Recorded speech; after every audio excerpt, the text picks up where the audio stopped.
Hello बच्चों, I am Rashmi your maths teacher. तो आज के वीडियो में यानी ये आज जो हम प्रैक्टिस क्वेश्चंस कर रहे हैं उसमें मेनली हम वर्ड प्रॉब्लम्स देखने वाले हैं, और जो कि हमारे लास्ट ईयर्स के एग्जाम्स में भी आए हुए ये क्वेश्चन ही हम मेनली इन प्रैक्टिस क्वेश्चंस में कर रहे हैं। तो फर्स्ट आप यहाँ देखो, which of the following equation has the sum of its root as 3। तो ये हमारा प्रैक्टिस क्वेश्चन शीट नंबर 3 है। तो आपको यहाँ पे क्या कह रहा है कि आप फाइंड करके दिखाओ कि इन चार इक्वेशन में से कौन सी इक्वेशन है जिसकी रूट्स का जो सम है वो 3 है। तो रूट्स का सम यानी कि हम यहां से अगर इसको सॉल्व करेंगे तो इसको जीरोस फाइंड करेंगे, यानी जो जीरोस होंगे उनका सम जो है वो यहाँ पर 3 आना चाहिए। तो जीरोस को हम रूट्स भी कहते हैं। तो ये नहीं कि आपको मिडिल टर्म स्प्लिट करके या क्वाड्रेटिक फॉर्मूला लगा करके और इनके रूट्स फाइंड करके और सम देखना है कि यार सम यहाँ पे 3 आ रहा है कि नहीं आ रहा। बहुत सिंपल तरीका इसको सॉल्व करने का। हमारे पास अगर कोई क्वाड्रेटिक इक्वेशन हमें दी होती है ax² plus bx plus c equal to 0, तो उसके sum of roots and product of roots का हमें फॉर्मूला पता होता है। तो अल्फा प्लस बीटा क्या होता है, माइनस का b बाई ए होता है, और अल्फा इंटू बीटा क्या होता है, तो ये आपका c बाई ए होता है। ठीक है, तो हम सीधा यहां से a और b की वैल्यू यहाँ पुट करेंगे और यहाँ पे हम देख लेंगे कि सम ऑफ रूट्स आपका 3 आ रहा है कि नहीं आ रहा।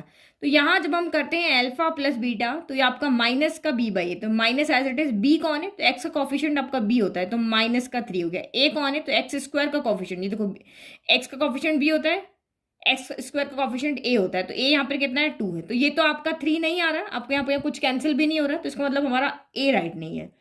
बी में सॉल्व करो तो अल्फा प्लस बीटा कितना हो जाएगा, माइनस फिर फॉर्मूले का माइनस। अब बी कितना है, तो बी आपका यहाँ पर 3 है, और ए कितना है, तो माइनस का 1 है। तो माइनस से माइनस कैंसिल हो गया, 1 के टेबल में 3 आता है 3 टाइम, यानी कि ऑप्शन बी आपका राइट है। हो गया ना इजीली, इस तरह से सॉल्व करना।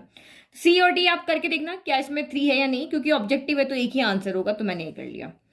Next question number 2, if one root of the equation k minus 1x² minus 10x plus 3 equal to 0 is the reciprocal of the other then the value of k। तो ये आपको यहाँ पे क्या कह रहा है कि ये इक्वेशन जो है वो आपकी क्या है, क्वाड्रेटिक इक्वेशन है। तो क्वाड्रेटिक इक्वेशन के दो रूट्स होंगे, एक अल्फा होता है और एक बीटा, हम ऐसे ही लेते हैं।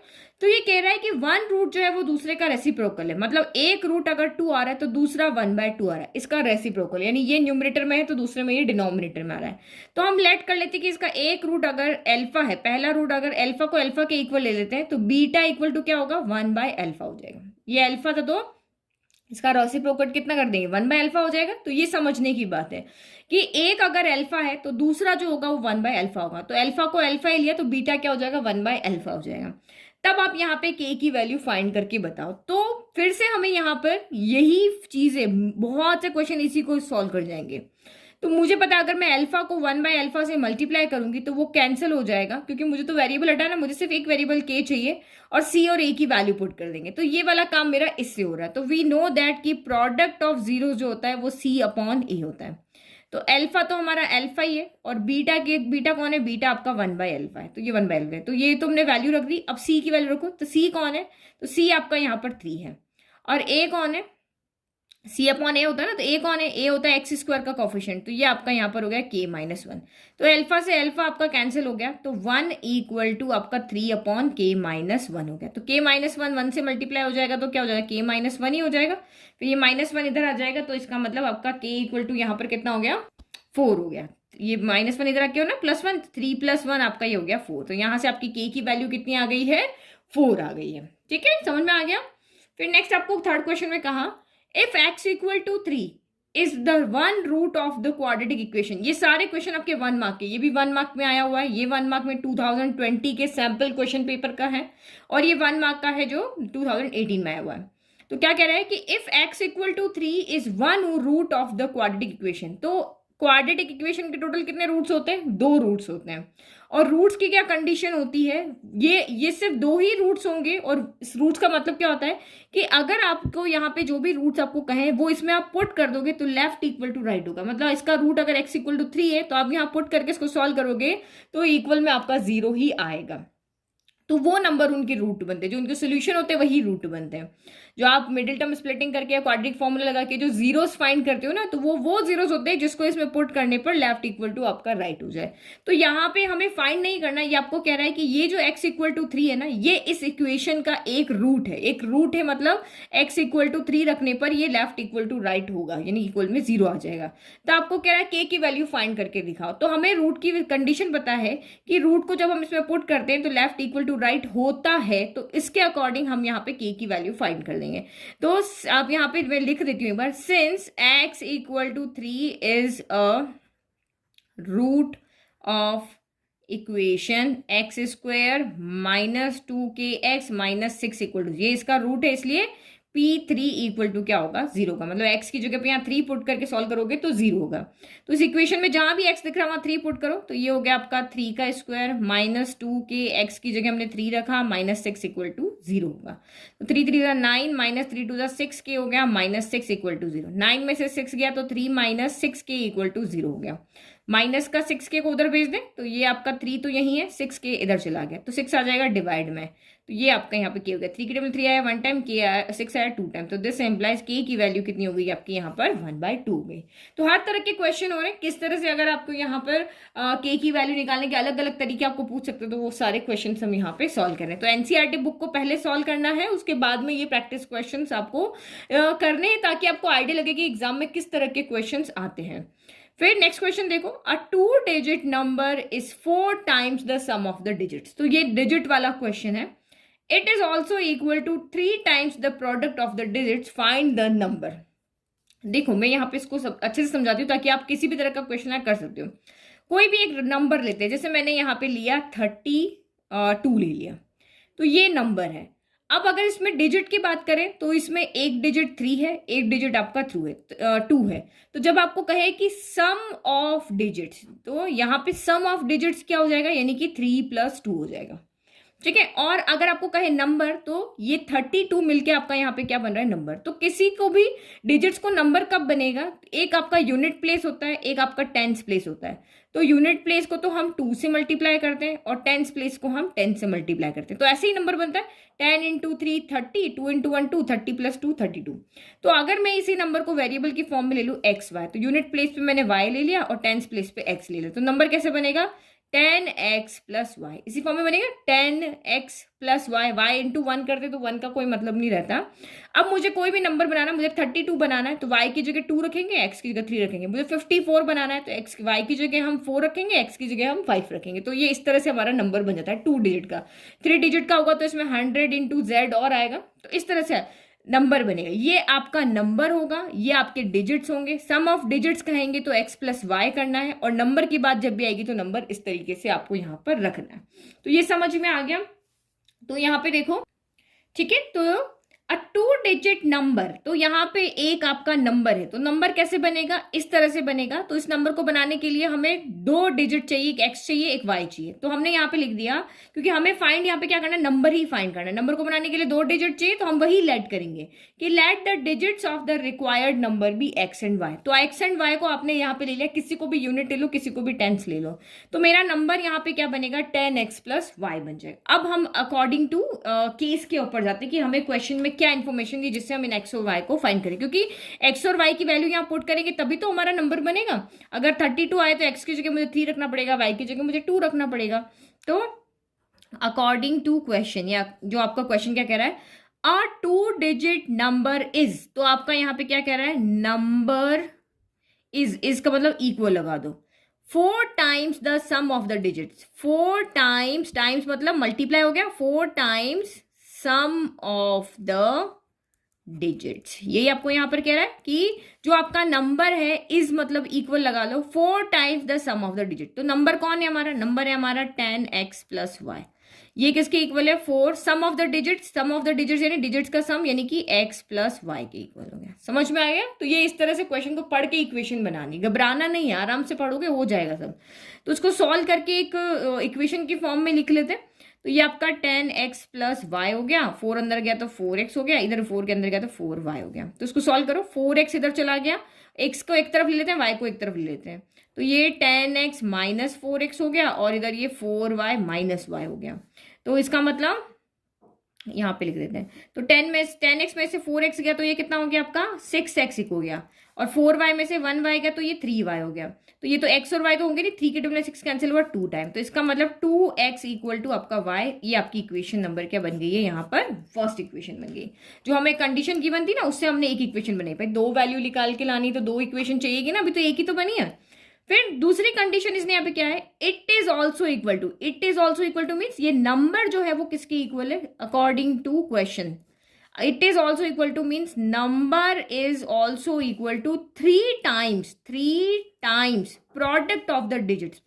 इन डिजिट्स का प्रोडक्ट सम ऐसा होगा तो प्रोडक्ट क्या होगा, x इंटू वाई होगा। तो ये हमने लिख दिया। तो अब नंबर कौन है आपका, 10x प्लस वाई है, इक्वल टू आपका 3xy है। तो ये हमारी दूसरी इक्वेशन है, ये तो कोई सॉल्व होगी नहीं। तो हम यहाँ पे क्या करते हैं, इधर से वैल्यू लाके यहाँ पुट कर लेते हैं। अभी आप कहोगे कि क्वाड्रेटिक इक्वेशन है, दो वेरिएबल क्यों ले रहे हो, तो ये इसमें पुट करोगे तो जब भी क्वाड्रेटिक इक्वेशन दो वेरिएबल आ रहा है ना, तो फाइनल इक्वेशन आपकी क्वाड्रेटिक की फॉर्म में ही बनेगी। तो मैं y की जगह यहाँ पे 2x रख लेती हूँ, ये तो सॉल्व नहीं हो रही तो इसकी हेल्प लेंगे। तो y की जगह 2x रख देते हैं, तो ये 10x हो गया। यहां से हम वैल्यू उठा करके कहाँ रख रहे हैं, यहाँ रख रहे हैं। तो y की जगह ये 2x रख दिया, इक्वल में आपका यहाँ पे 3x है, ये y की जगह आपने 2x रख दिया। तो 10x प्लस 2x कितना हो गया, 10 प्लस 2 12x हो गया, इक्वल टू 3 2 6x स्क्वायर हो गया। ठीक है, तो ऐसे ये कटते नहीं कि इधर x कट जाएगा, नंबर से कटेंगे। तो 6 के टेबल से 12 कैंसिल हो गया, 2 टाइम हो गया। अब इसको उधर ले जाओ या इसको इधर लेकर के, अब तो इधर से वाले को उधर ले, बड़ी के पास छोटा जाएगा, तो x पावर 2 है ना, ये प्लस 2x इधर आके माइनस का 2x हो जाएगा। तो इसे कॉमन लेते हैं, तो यहाँ से क्या कॉमन आया, x कॉमन आ रहा है, तो ये x माइनस 2 बच गया। तो ये इक्वेशन की तरह, जैसे हमारी मिडिल टर्म स्प्लिट करते इस तरह से इक्वेशन नहीं बनती, वैसे बना है। तो ये x माइनस 0 की तरह ले लो। तो एक इक्वेशन यहाँ से क्या बन रही है, एक वैल्यू मिल रही है x इक्वल टू 0 मिल रही है, और दूसरी क्या मिल रही है, x माइनस 2 इक्वल टू 0। तो x minus 2 equal to 0 means minus 2 इधर आ गया, तो x प्लस 2 होगी, x इक्वल टू 2 हो गया। तो यहाँ से हमें x की दो वैल्यू मिली, एक x इक्वल टू 0, एक x इक्वल टू आपकी 2 है। फिर दो वैल्यू मिली तो इसमें पुट करोगे तो y की भी दो वैल्यू मिलेगी। तो व्हेन x इक्वल टू 0 है तो यहाँ 0 रखोगे, तो this implies y equal to भी 2 इंटू 0, यानी कि y इक्वल टू भी आपको 0 मिलेगा। फिर आपका यहाँ पर वैन x इक्वल टू आपका एक और वैल्यू है ना 2 है, तो अब यहाँ पे पुट करो, 2 2 कितना हो जाएगा, y इक्वल टू 2 2 तो y इक्वल टू आपका 4 हो गया। तो इसका मतलब दो वैल्यू मिली, x 0 तो y 0, x 2 तो y आपका 4 है। अब हमें नंबर चाहिए, तो आपका नंबर यहाँ पे क्या था, 10x प्लस वाई था। तो मैं अगर x 0 रखूँ, y 0 रखूँ, तो ये तो वैसे ही 0 हो गया, 10 इंटू 0, 0 प्लस 0 0 हो गया। तो ये तो नहीं पुट करना है, ये पुट करके देखो। तो आपका यहाँ पे नंबर इक्वल टू क्या है, 10x प्लस वाई है। तो वैल्यू पुट करो, 10x की जगह आपने क्या रखा, 2 रखा, प्लस y की जगह 4 रखा। तो 10 2 20 प्लस 4 यानी कि 24 हो गया, यानी हमारे पास आंसर क्या आ गया, 24 आ गया। तो यानी कि अब आपका आंसर राइट है या रॉन्ग है। तो x की जगह 2 और y का 4 जो है ना, वो यहाँ पे पुट करके देखो, आपका लेफ्ट इक्वल टू राइट आएगा, इसमें भी और इसमें भी। तो आंसर आप यहाँ पे इजीली चेक कर सकते हो। नाउ नेक्स्ट क्वेश्चन नंबर 5 देखो। तो फर्स्ट अभी जो क्वेश्चन किया हमने नंबर वाला किया, कैसे डिजिट्स नंबर्स को कैसे बनाते हैं। अब ये वाला क्वेश्चन है, ये टाइम डिस्टेंस स्पीड का है। तो ये आपको इनमें रिलेशन याद होना चाहिए, टाइम इक्वल टू क्या होता है, डिस्टेंस अपॉन स्पीड होता है। तो आपने फिजिक्स में भी पढ़ा है। तो इससे रिलेटेड हमारा ये वाला क्वेश्चन है कि a plane left 30 minutes late that its scheduled time. मतलब एक प्लेन है जो उसका डेली का टाइम है कि उसको 7 बजे निकलना होता है, 7 बजे उसको जाना होता है, लेकिन वो 30 मिनट लेट गया है। ठीक है, and in order to reach of destination 1500 kilometre away in time, it had to increase its speed by 100 kilometre per hour from the usual speed, find its usual speed.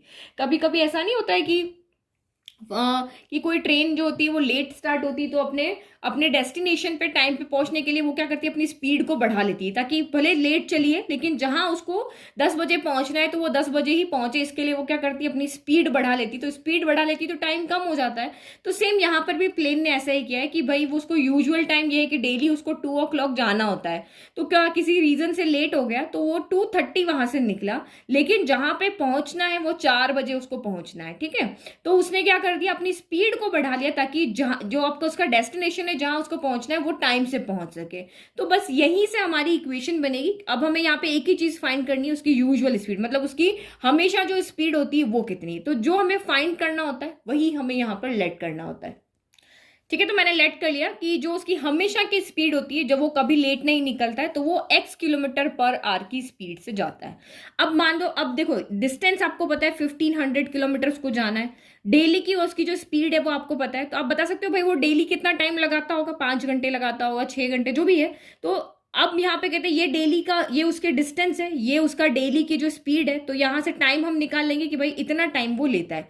तो देखो आपको यहाँ पे हम इस तरह से इक्वेशन क्यों बना रहे हैं, क्योंकि उसने कहा कि जो डेली का टाइम है उसको हम T1 ले रहे हैं, कि भाई रोज वो 5 घंटे लेता है एक पॉइंट से लेकर के दूसरे पॉइंट 1500 किलोमीटर की डिस्टेंस को कवर करने के लिए, तो टाइम T1 लेता है। लेकिन आज क्या हो गया, वो प्लेन लेट हो गया 30 मिनट, तो आज उसका टाइम क्या होगा, कम लेगा। क्यों? क्योंकि उसने अपनी स्पीड बढ़ा ली, तो वो टाइम आज जो लेगा वो T2 लेगा। तो इन दोनों टाइम का जो डिफरेंस है ना, वो आपको 30 दिया हुआ है कि भाई रोज इतना, रोज वो लेता है यहाँ पर 5 घंटे, आज उसने स्पीड बढ़ा दी तो उसका टाइम कम हो गया, वो 4.4 बजे ही 5 घंटे लेता है, आज वो 4.5 घंटे ही लेगा। तो इन दोनों का डिफरेंस हमें यहाँ पे दिया है कि भाई 30 मिनट जो है वो लेट है, तो जल्दी स्पीड बढ़ा करके वो 5:30 बजे पहुंचना था, तो वो 4:30 बजे 5 घंटे लेता था, तो अब वो 4.5 घंटे ही लेगा और पहुंच जाएगा। तो यही हम चीज यहाँ पे कर रहे हैं कि हमेशा कितना टाइम लेता है, तो इतना लेता है, और अब जब उसने स्पीड बढ़ा ली तो उसका टाइम कितना होगा, और दोनों टाइम का डिफरेंस कितना होगा, तो 30 मिनट होगा। तो इस तरह से सोच करके आपको यहाँ पर इक्वेशन बनानी है। तो पहली कंडीशन लिख लेते हैं कि हमेशा कौन सी स्पीड में जाता है। ठीक है, तो फर्स्ट केस हमने यहाँ पे लिख दिया कि time taken to cover 1500 kilometre when speed is x kilometre per hour. यानी पहली कंडीशन, ये उसका डेली का स्पीड, डेली की डिस्टेंस है, डेली का ये उसका स्पीड है, तो टाइम कितना लगेगा, तो T1 equal to distance upon speed होता है, तो 1500 डिवाइडेड बाय आपका x हो गया। ये इक्वेशन बनोगी। अब उसने क्या कर लिया, रोज इस स्पीड से जाता है, रोज आपका यहाँ मान लो 100 किलोमीटर पर आवर की स्पीड से जाता है, बट अब उसने अपनी स्पीड को यहाँ पे बढ़ा लिया, 100 किलोमीटर पर आवर बढ़ा लिया है। बढ़ा लिया तो x प्लस 100 होगा, डिस्टेंस तो वही की वही रहेगी, डिस्टेंस थोड़ी ना चेंज होगी, टाइम चेंज होगा और स्पीड चेंज होगी। तो अब दूसरी कंडीशन में लिखते हैं।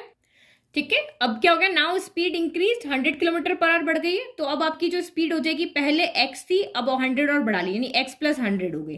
तो time taken to cover 1500 kilometre, वही डिस्टेंस है लेकिन अब स्पीड ये होगी, तो इसको हम टाइम T2 कह देते हैं। तो ये आपका क्या हो गया, डिस्टेंस अपॉन स्पीड, तो ये again 1500 divided by x plus 100 हो गया किलोमीटर पर आवर। ये टाइम है ना, तो टाइम इसमें आर में हो गया, ये भी आपका आर में हो गया। अब क्या होगा, अब आपको दिया है कि दोनों का टाइम का जो डिफरेंस है वो 30 मिनट है, मतलब उसने स्पीड बढ़ा ली तो 30 मिनट लेट था, तो बस उसको 30 मिनट कवर करना है। तो इस, अब मुझे सिर्फ आप यहाँ पे ये बताओ कौन से कंडीशन में टाइम ज्यादा लगेगा, यहाँ पर या यहाँ पर। तो एक चीज आपको पता है, जब स्पीड, जब आप यहाँ पे नॉर्मल स्पीड से जा रहे हो तो आपको टाइम ज्यादा लगेगा, लेकिन जैसे ही आपने 50 की स्पीड से चल रहे थे, अब आपने स्पीड को 60 कर लिया, तब आप जल्दी पहुंचोगे ना। तो यहाँ पे स्पीड इसने बढ़ा ली, इसका मतलब यहाँ पे टाइम क्या लगेगा, कम लगेगा, और यहाँ पे टाइम क्या लगेगा, ज्यादा लगेगा, क्योंकि इसके कंपैरिजन में यहाँ पे जो स्पीड है वो क्या है, कम है, और यहाँ पे स्पीड क्या है, ज्यादा है। तो यहाँ पे टाइम क्या लगेगा, आपको ज्यादा लगेगा, यहाँ पे टाइम क्या, कम लगेगा। तो दोनों टाइम का डिफरेंस आपका कितना है, 30 है। तो जिसमें टाइम ज्यादा कहाँ लग रहा है, यहाँ लग रहा है ना, तो ज्यादा माइनस कम हम करेंगे, तो T1 माइनस T2 है, वो आपका कितना है, 30 मिनट है। तो ये आपका दोनों आर में है, ये टाइम भी आपका आर में है ना, क्योंकि 15 किलोमीटर पर आवर दे रखा था, तो इसको हम मिनट में चेंज करेंगे, 30 मिनट को आर में हाफ लिखते हैं, तो T1 minus T2 equal to half हो गया। ये हमेशा ध्यान रखना, T1 माइनस T2 ही करेंगे, तो ये सोच के देखना कहाँ टाइम ज्यादा लगेगा। तो यहाँ टाइम ज्यादा लग रहा है, यहाँ कम लग रहा है, तो इसीलिए ज्यादा माइनस कम का डिफरेंस हाफ आएगा। बस अब वैल्यू पुट कर लो, इक्वेशन बन गई, सॉल्व कर लो। तो T1 क्या हो गया, 1500 बाई x हो गया, माइनस T2 क्या हो गया, बहुत ईजी क्वेश्चन है ये, बस समझना जरूरी है। ये x प्लस 100 हो गया इक्वल टू आपका 1/2 हो गया। तो न्यूमरेटर में से 1500 कॉमन ले लें, तो ये मैंने 1500 कॉमन लिया, यहाँ 1/x बचा, यहाँ पे 1/x प्लस 100 बचा, फिर इक्वल टू क्या बचा, 1/2 बच गया। तो इधर यहाँ स्पेस जितना सॉल्व करते हैं, नहीं तो फिर एक्स्ट्रा पेज लेते हैं। ठीक है, तो ये 1500 को हम बाद में देखते हैं, पहले ये वाला ब्रैकेट का एलसीएम ले लें। तो ये आपका 1500 तो यहाँ पे एज इट इज है, दोनों डिनोमिनेटर का जो प्रोडक्ट होगा वो आपका यहाँ पर क्या बन जाएगा, एलसीएम आ जाएगा। तो इधर x है, x प्लस 100 नहीं है, तो इधर x प्लस 100 आ जाएगा, इधर x प्लस 100 है, x नहीं है, तो ये माइनस का x आ जाएगा इक्वल टू आपका 1/2 गया। तो x से तो x कैंसिल हो गया, तो न्यूमरेटर में आपका क्या बच गया, 1500 तो पहले से है, और 2 0 और आ जाएंगे, और डिनोमिनेटर में क्या हो जाएगा, x स्क्वायर प्लस 100x हो जाएगा इक्वल टू 1/2 हो गया। क्रॉस मल्टीप्लाई करो, तो 2 इधर चला गया, तो 15 2 30 हो गया, और 4 0 पहले से इक्वल टू आपका एक्स स्क्वायर प्लस 100x हो गया। ये हो गया। तो इक्वेशन क्या बन गई भाई, ये हमेशा पॉजिटिव होना चाहिए, तो ये इधर आएगा। तो 0 equal to x square plus 100x minus 3 और 1 2 3 4 5 टाइम 0। ये आपकी यहाँ पर क्या बन गई है, क्वाड्रेटिक इक्वेशन। अब इस इक्वेशन को आपको यहाँ पर क्या करना है, सॉल्व करना है और x की वैल्यू निकालनी है, बतानी। दो वैल्यू आएगी, दो में से देखते हैं, दोनों ले सकते हैं या एक ले सकते हैं।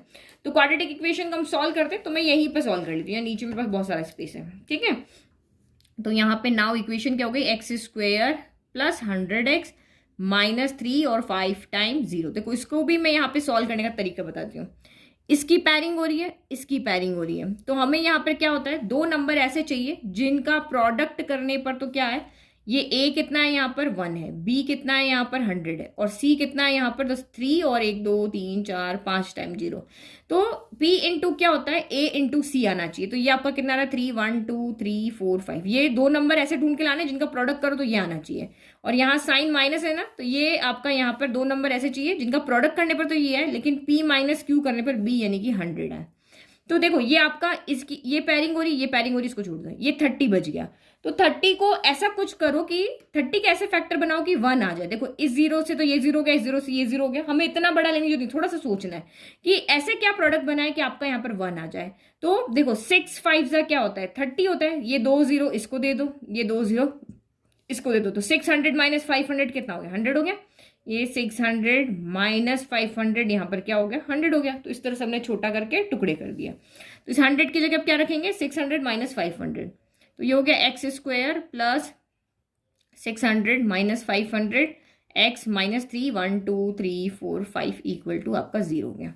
बस अब इसको सॉल्व करो, एक्स की वैल्यू मिल जाएगी, एक्स स्क्वायर प्लस ये आपका 600x हो गया माइनस 500x हो गया माइनस 3 1 2 3 4 5 टाइम 0 हो गया। फर्स्ट टू लास्ट टू में से कॉमन लो, तो इसमें से सिर्फ x कॉमन आ रहा है, तो यहाँ से x प्लस 100 बच गया। यहाँ जो भी साइन होता है वो बाहर आता है, 500 पूरा बाहर आ जाएगा क्योंकि 600 इंटू 500 ही ये होता है। तो 5 बाहर आ जाएगा, अंदर क्या बचेगा, 600 बचेगा। नेगेटिव था तो पॉजिटिव हो गया, नेगेटिव था पॉजिटिव हो गया, यहाँ 600 बच गया इक्वल टू 0। तो ये x प्लस 600 हो गया और ये आपका x माइनस 500। जो कॉमन ब्रैकेट थे वो एक साथ लिख दिए और जो बाहर कॉमन थे वो एक साथ लिख दिए। तो व्हेन हमसे यहाँ x की वैल्यू निकालनी, when x plus 600 equal to 0 है, तो this implies x equal to कितना है, माइनस का 600 है। और जब आपका x माइनस 500 इक्वल टू 0, तो x इक्वल टू कितना है, यहाँ पर 500 है। तो यहाँ से हमें x की दो वैल्यू मिल गई, एक हमें मिली है माइनस का 600 मिली है, एक हमें प्लस का 500 मिली। तो अब मुझे बताओ, कोई स्पीड कभी नेगेटिव होती है? कभी आपने नेगेटिव में साइकिल चलाई है कि मैंने आज स्कूटर चलाया 50 किलोमीटर की स्पीड से चला, ये तो सबने सुना है। माइनस 50 किलोमीटर की स्पीड से स्कूटर चला, ये नहीं सुना ना? तो इसका मतलब ये नॉट पॉसिबल है, ये क्योंकि स्पीड कभी भी नेगेटिव में नहीं होती है। तो यहाँ पे हम क्या लिख देंगे, नॉट पॉसिबल। तो इसका मतलब हमें यहाँ पे x की एक ही वैल्यू मिली है, जो क्या है, x इक्वल टू 500। तो इसका मतलब जो उसकी यूजुअल स्पीड थी वो कितनी थी, 500। तो क्या लिख दोगे, हैंड्स। फाइनल आंसर जो स्टेटमेंट आंसर होता है वो लिखना कभी नहीं भूलना, क्योंकि इसके 5 हाफ मार्क्स होते हैं।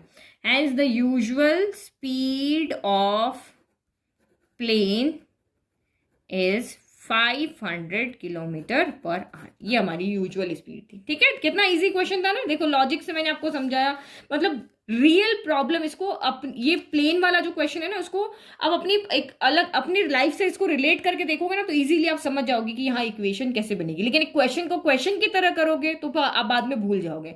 लेकिन जैसे इसको रिलेट करके देखा, यार सच में स्पीड बढ़ा देंगे तो टाइम यहाँ पर हमारा कम लगेगा, स्पीड हमारी ज्यादा होगी तो टाइम कम लगेगा, स्पीड कम होगी तो टाइम ज्यादा लगेगा। तो कहाँ किसको सबट्रैक्ट करना है, ये याद नहीं रखना है, ठीक है।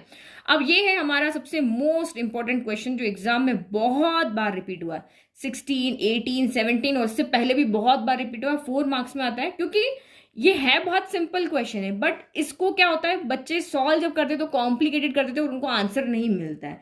तो इसको सॉल्व करने का सबसे सिंपल तरीका यहाँ पर है, एक्स को एक तरफ रखो, ये कांस्टेंट को एक तरफ रखो, सॉल्व करो लेफ्ट को राइट में, और उसके बाद में इन दोनों को एक साथ मिलाओ। अगर आप इसको जैसा जैसे वैसे इसको सॉल्व करोगे ना, तो ये कॉम्प्लिकेट हो जाएगा और इसका आंसर नहीं मिलेगा। आप ट्राई करके देख लेना। तो इस क्वेश्चन को सॉल्व करने का सबसे सिंपल तरीका क्या है, इधर एक्स की टर्म दिख रही है, इधर भी एक्स है, तो इन दोनों को एक तरफ कर लो, बाकी चीजें एक तरफ रखो। तो ये क्या हो जाएगा, 1/a plus B plus x हो गया, माइनस 1/x हो गया। इस वाले को उठा के हम इधर लेकर आ गए। अब ये हमारा क्वेश्चन हो गया इजी, बहुत सिंपल हो गया अब ये, ठीक है, अब देखो ये 4-5 लाइन में आपका खत्म हो जाएगा। लेकिन अगर आप इधर इधर एलसीएम लोगे, इधर इधर लोगे, तो ये कॉम्प्लिकेटेड हो जाएगा आपका।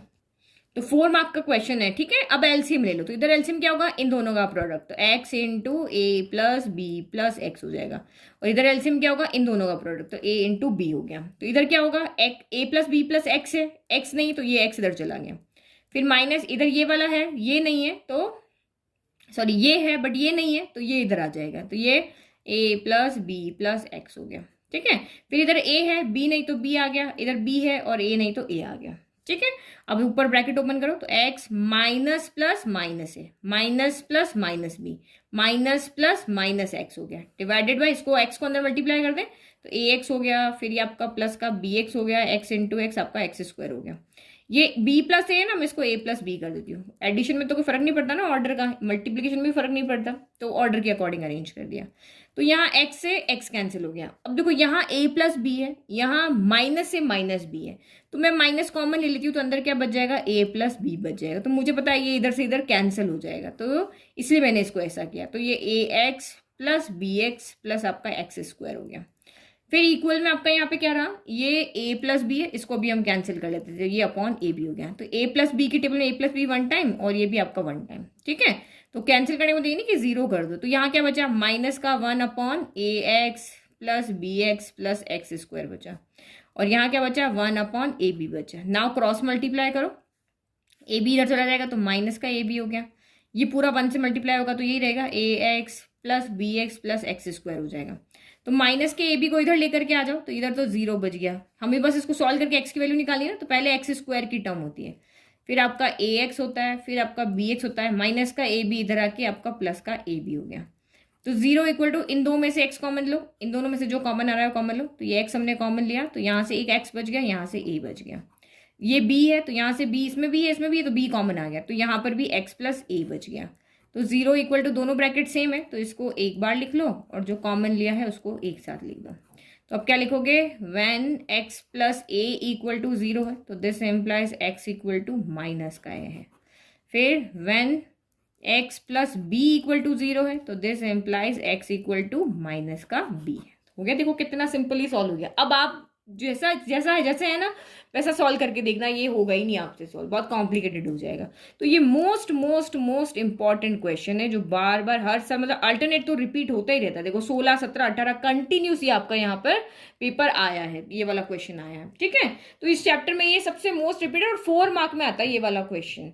तो ये सारे क्वेश्चन आपको समझ में आए, और ये सीरीज भी आई होप आपको पसंद आ रही हो, क्योंकि एनसीईआरटी बुक करने के बाद में आपको समझ में नहीं आता है और क्या प्रैक्टिस करें, क्योंकि एग्जाम में क्वेश्चन किस तरह से पूछे जाते हैं वो बिल्कुल अलग है। कुछ तो एनसीईआरटी से आएंगे तो या तो सिमिलर आ जाएंगे या डायरेक्ट आ जाएंगे। अगर एनसीईआरटी में से नहीं आते हैं तो फिर आपके इस तरह के क्वेश्चन आएंगे, तो ये मैं आपको करवा रही हूँ, ठीक है। और नोट्स के लिए आपको कहाँ जाना है, लिंक डिस्क्रिप्शन में है, पीडीएफ आप डाउनलोड कर सकते हो, अपने फ्रेंड्स के साथ शेयर कर सकते हो, प्रिंट आउट ले सकते हो। तो नोट्स की भी प्रॉब्लम सॉल्व होगी कि सारे नोट्स मैंने अब फ्री कर दिए। Thank you.